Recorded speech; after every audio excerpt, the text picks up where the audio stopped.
Welcome everyone back to weekly weather updates, and in today's video we're going to have a look at the latest from the live radar, run through the weather warnings as we do have a rain warning across parts of eastern Scotland, only a yellow warning, and it's not for a terribly high amount of rain, but it's sort of a moderate amount of rain falling on very saturated ground where we had the amber warning over the last few days, so there could be more issues there. Run through the UKV as well, look at the precipitation and the temperature. So in our first sort of colder weather of the autumn, first real cold weather, we're seeing snow over northern hills, in Scotland and northern England, and we're seeing widespread frosts over the course of the next few days. Again, those frosts will all depend on cloud amounts, but the potential is there, so if you do see clear skies over the next 2 or 3 days, most likely the temperatures will drop in and around the low single digits, if not towards freezing. So first proper sort of chillier weather of the autumn. Generally this sort of happens a little bit earlier, but we are seeing proper colder weather starting to arrive, at least for this time of year. We'll have to see what happens over the next few weeks, of course, and we'll be having a look at the GFS, GEM, Eastern WF and the ensembles to see what they are showing over the course of the next sort of 2 weeks. And of course we've been hinting at Scandinavian high building in, and that continues to look a real possibility. And again, we've got huge volatility today. GFS going westerly, GEM going higher pressure, more involved initially, and then lower pressure involved, and then Eastern WF going for the Scandinavian high. So once again, the models are a little bit all over the place, and of course we'll have a look at the ensembles to see what they're showing as well. Again, it's just a waiting game. We've just got to see how the models do resolve this. The atmosphere is primed for something out of the ordinary over the course of the next month or so. We'll just have to see what does eventually happen. So do remember, if you enjoy my videos, make sure you like and subscribe, and remember to follow me on Twitter as well, the link's in the description. Now if you start on the live radar, you can see there is a precipitation band moving in from the west at the moment, and it's all rain at the moment, but over the course of this afternoon and this evening, when it bumps into colder air that we've got established, again, nothing that cold, giving temperatures sort of in the mid to high single digits widely, but over the higher ground, more towards freezing, could see snow over Scottish hills and perhaps hills of northern England as well. Really only over the highest amount, 300-400 metres plus, but still could see moderate amount of snowfall. We could see some images later of some thick snowfall there, maybe 5 to 10 centimetres possible, but for most areas, it's just going to be a bit of rain, maybe some sleet mixing in at times, and tomorrow showers will pack in and they could have a little bit of a wintry flavour to them, even sort of moderate hills in heavier bursts. But again, I'm not expecting anything substantial. There'll be sort of risk from this colder spell, or chillier spell, let's just say, because it isn't really that cold. It's going to be frosts and generally cooler conditions. Elsewhere, though, we've got a bit of precipitation in the east, again, just some thicker cloud and some lighter rain, and nothing too much at the moment. You can see well out to our east, we've got a lot of snow over Denmark, out towards Sweden, Eastern Europe, down into parts of Germany as well, and this is because we got that Scandinavian high pushing cold air our way, but of course that cold air doesn't quite reach the UK. It's sort of held out a few hundred miles to our east, and it does mean that the UK is sort of sandwiched in between as these low pressures run into it. But of course the Scandinavian high continues to look like a feature over the course of the next few weeks, so we just have to see what it does. But then, if you do put on the temperatures, as I'm recording this just before 3 p.m, and you can see it's not particularly warm today. You can see a lot of it blues there, darker blues, which is showing temperatures down to also sort of mid to low single digits. Some areas, maybe in central southern areas, even into the northwest, seeing temperatures going around that sort of 10-degree mark perhaps. But you can see that real frigid air just to our east getting dragged in all the way from Russia. Again, not quite reaching our way. It's all going to push northwards before it gets to us, as low pressure collides with it and sends it back towards Scandinavia. But the UK will be turning colder in the next few days and will continue to feel pretty chilly out there.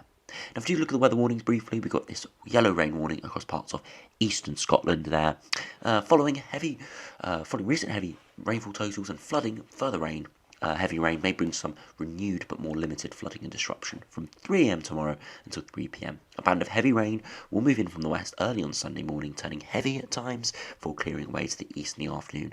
15 to 25 millimetres will fall quite widely, perhaps as much as 40 millimetres. Again, that's not a particularly high amount, but it's falling onto very saturated ground, so it could cause some issues.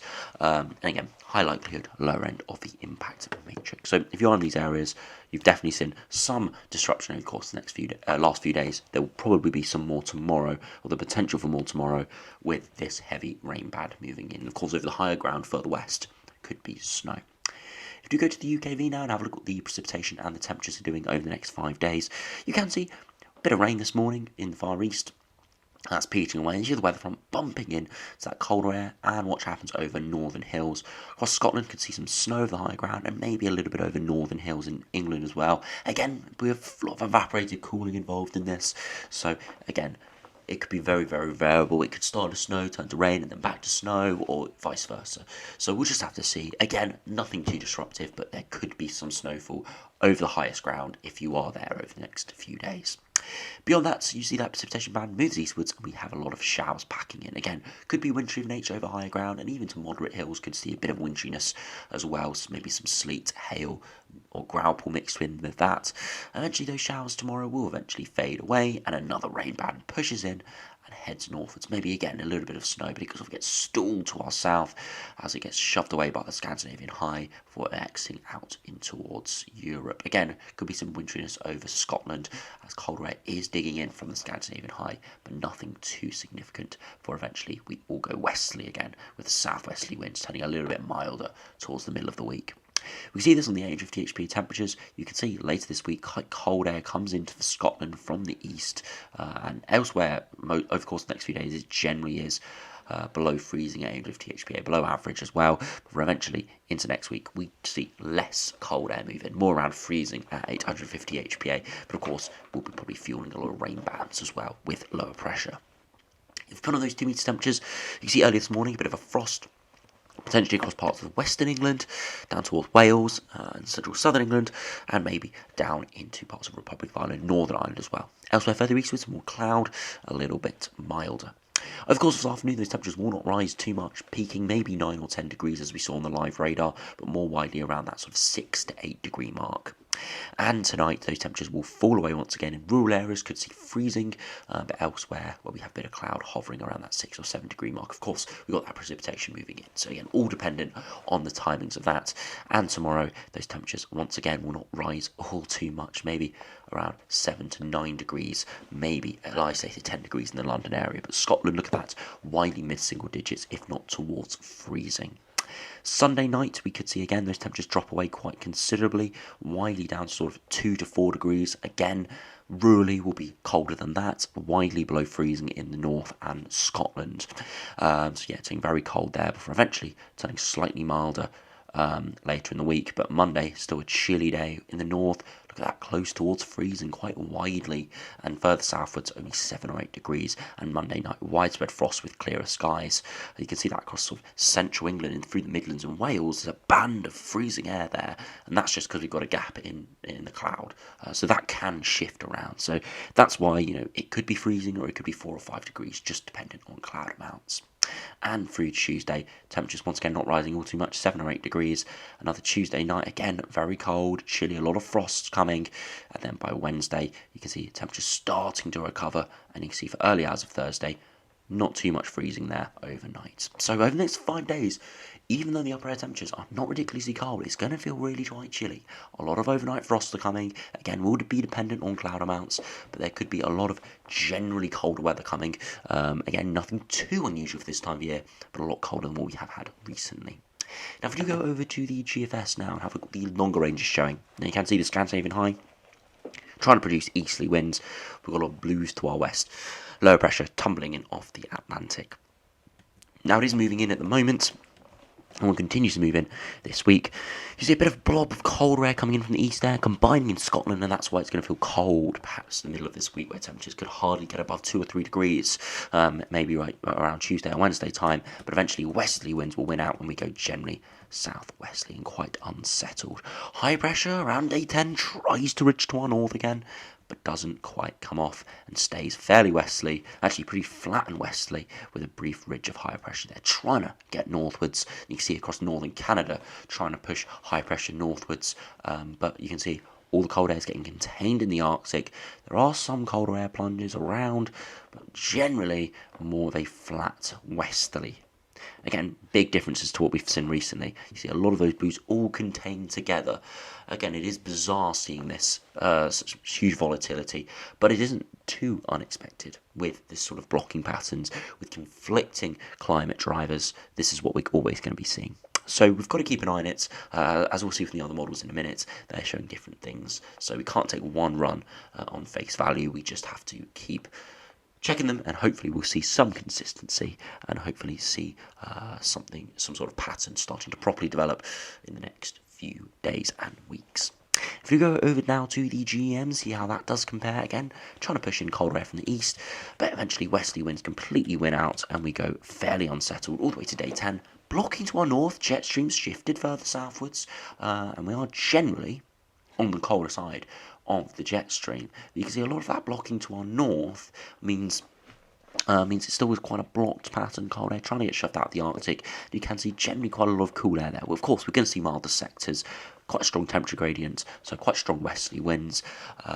Again, slightly different to the GFS with the jet stream shifted further south, was a bit more blocking to our north, but similar in terms of a generally westerly flow.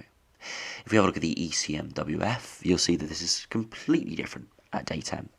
Easterly winds trying to push in at the moment, but westerly winds win out, and we go generally unsettled from the west. But watch what happens at day 10. Low pressure dives down towards Spain and Portugal, and a huge Scandinavian high develops, and it's starting to pull in cold easterly winds, and there is actually cold air to our east. Again, nothing ridiculous, around -5 to maybe -10 at 850 HPA, so nothing hugely cold, but still generally a chilly air mass. Again, look at the temperature deviation, generally a few degrees below average. The 2-meter temperatures show it's generally around freezing. So pretty cold air trying to push in from our east, and of course if this pattern held on for another few days, then we could start to wrap around even colder air from the Arctic and from Russia. So once again, another one of these patterns where there is huge volatility between the models. GFS going very flat and westerly, GEM going shifted southwards, jet stream, but still generally westerly, and the ECMWF completely reversing that, with easterly winds developing with a huge Scandinavian high at day 10. So once again, huge uncertainty, and we'll just have to see what happens.